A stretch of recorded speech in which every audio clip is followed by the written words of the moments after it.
Hi there once again, and welcome to our last tutorial in this series where we're going to be looking at optimizing Expresso expressions. Before we begin, I'd just like to clarify what I'm talking about here. In the Expresso expression I've got here, I've just put a random node in.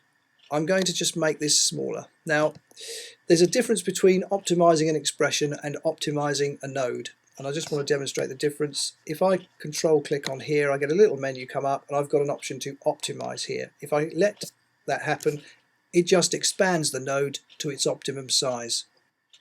So that's optimization of a node. Optimization of an expression is something completely different, as we're about to see now.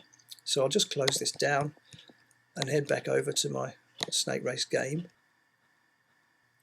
If I click on my expression here, okay, we've got a massive expression here and we've got a graphical representation in front of us of the actual data flow that's going on here and making things happen.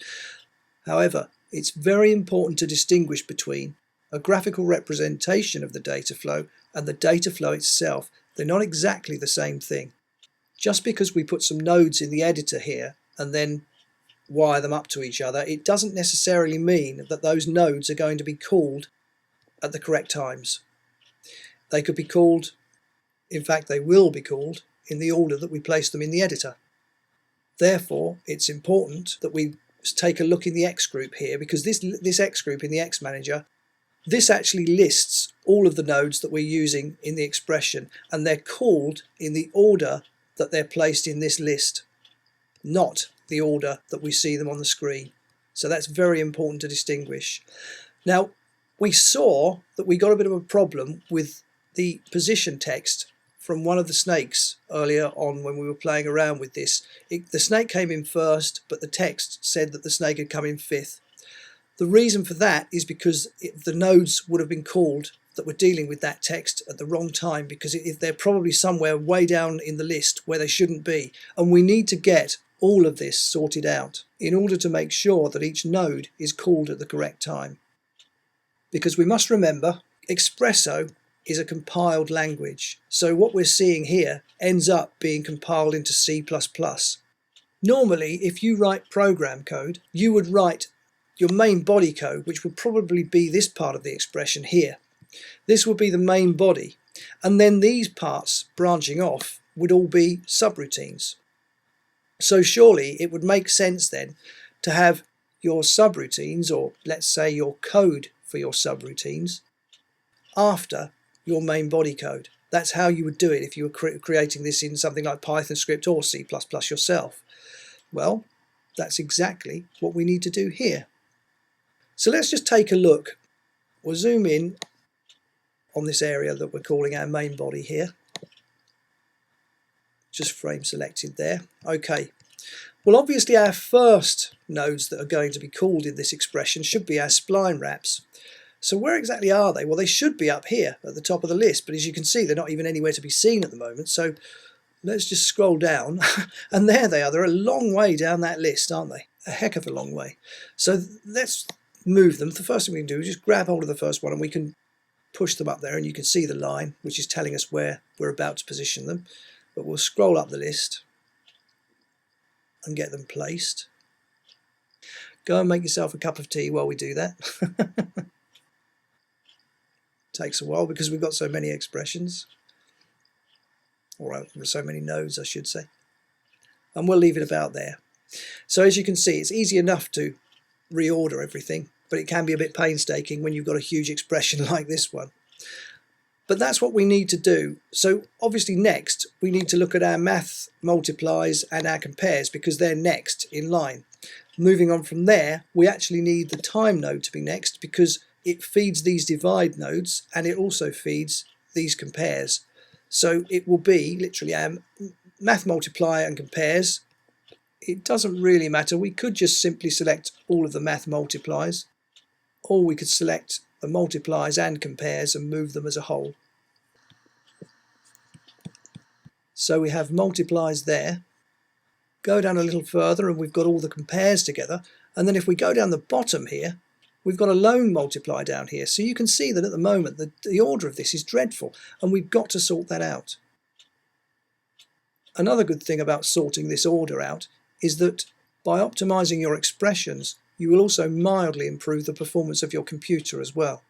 It will be slightly faster, where you may not see a perceptible difference in speed, but you're certainly going to make your machine run a lot more efficiently if you do this. That's ordered the compares and the multiplies. As I say, the next thing is to get the time node, which again is a long way down that list. It should be much higher. So we'll bring that up here. I'm not going to do all of the expression, obviously. I'll pause and then do some work in the background and then come back to it. But we'll get this first part of it done.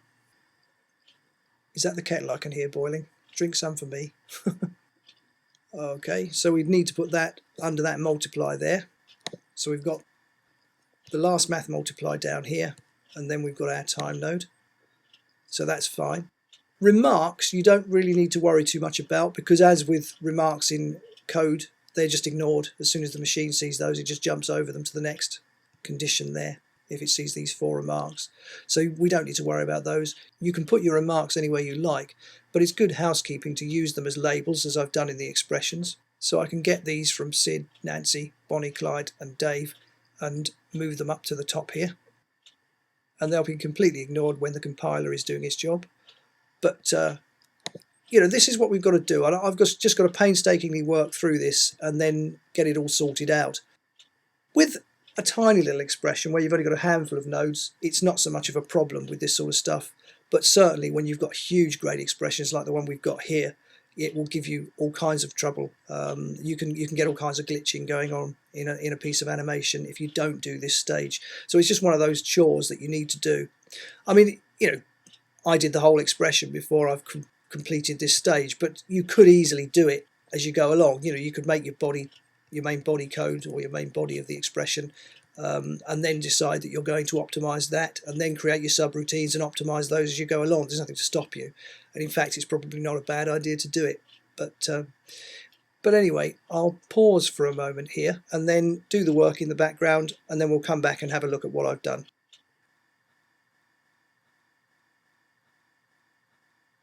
Welcome back once again. So I now have everything optimized. I've done every single expression. So I've taken my first one here. For the sake of good housekeeping, I've put my remark at the top. I've got my random nodes followed by my range mappers. I've got my time and my compare, my freeze nodes, my constant, and then my range mapper. So I've ordered those in the correct way. They're going to be called now in the correct order. So that's absolutely fine there. Obviously the other 4 expressions here are exactly the same. Same applies with this one. Start with the 2 remarks at the top there, and then systematically work through everything else. With the remarks, I was just thinking while I was doing this, it would be really nice if this text actually took the colour of the headers here within the nodes. If that were to happen, I think that'd be really great, because when nothing is selected, if you imagine them all being green, it would be a lot easier to see where you were. In fact, well, obviously they wouldn't always be green. They might be pink, blue, whatever. So if you had those colours in there, I think that would be great, as it would be very useful for identifying as to where the various expressions started and in fact finished, especially when we get to our huge expressions a bit later on. So if you're listening, Maxon, that would be a nice little feature for a future release. Let's move on and take a look at our expression here. Now this was the expression that we were having a bit of a problem with the text rising up at the wrong times and saying that a snake had come 5th when in fact it had come 1st. As I said earlier, I've taken my first part of the expression, what you might refer to as the main body of it, I suppose, and I've put it at the top here. Once again, everything is ordered correctly, every node is in the correct sequence.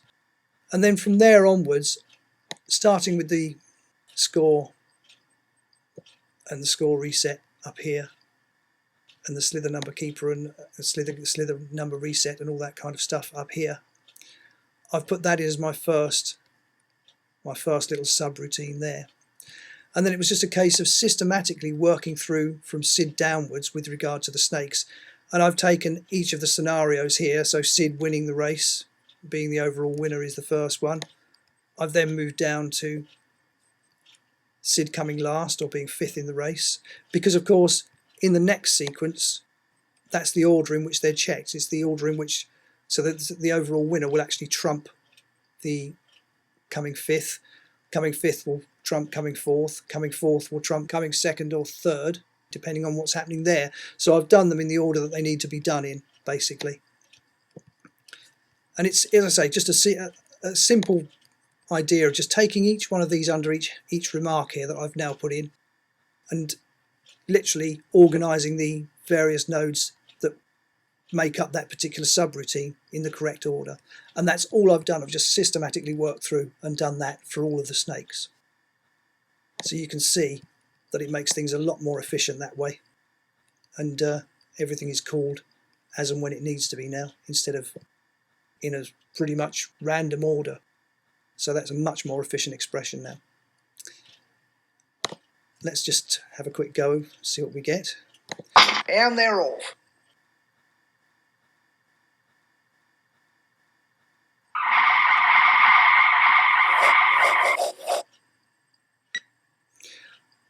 I mean, there's no perceptible change in speed on this particular machine because it's quite an old machine that I'm using, and it's quite slow now.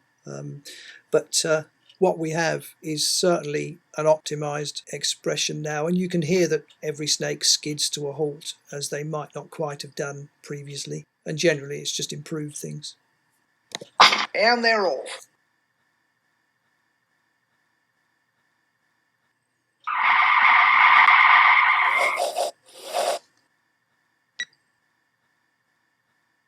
Well, that just about brings us to the end of this tutorial, and indeed the series. That being the case, we'll move on to our conclusion video, where we'll recap what we've learned over these past 21 tutorials. So I'll see you there very, very soon. And they're off.